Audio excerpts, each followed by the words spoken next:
Well, certainly a pleasure to be here. We've had the privilege, as I'm sure Coach D'Antonio may have mentioned, of being here before. It's certainly a first-class organization, and everyone that's involved with the Capital One has just been outstanding in terms of the hospitality and the first-class manner of where they take us and when they take us. So it doesn't get much better than that. We were talking with KC here and Greg, and it's just been really kind of neat to be treated in a special way that they've done that. So it's always been an exciting bowl to come to.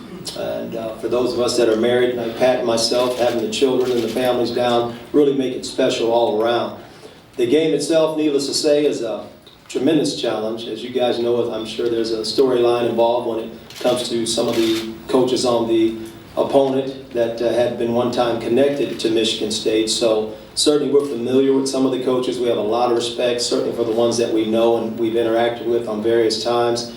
And it's just, from an offensive perspective, a great challenge. As you look at Alabama from top to bottom, just a tremendous, tremendous unit.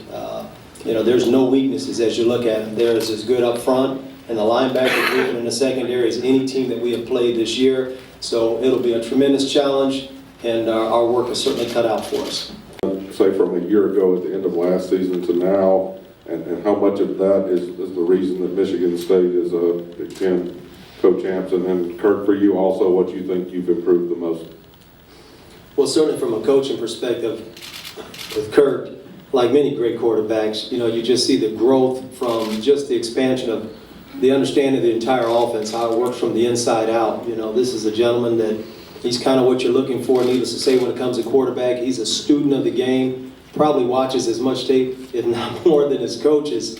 I mean, he's just the ideal gentleman that you want running a program who knows it from the inside out. So having said that, you fast forward to this year, he's so much more grounded in understanding all the intricacies of the offense that he's truly an extension of the coaching staff on the field. So we've given a lot more on his plate this year for him to put us in right checks, and that's in both the run game and the pass game, and then we'll even give him some freedom, beyond that at times based on a certain game plan. So his growth has just been tremendous that way, and that has certainly been a big factor for the success we've had this year on offense.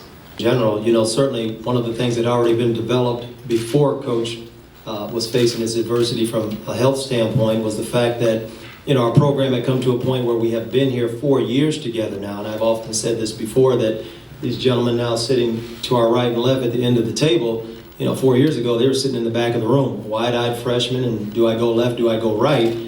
And now you fast forward to 4 years, and Coach D'Antonio has laid a tremendous foundation. So there was so much already in place, if you will, that really for Pat and I, we just wanted to kind of continue to move forward with what Coach would want to have done at that time. And because of the leadership that you have with the two captains here and the senior class, that really just moved them forward. And I'm sure they felt to a certain degree, hey, we're going to make sure that Coach D'Antonio knows all the things he's taught us and put in place at this point in time.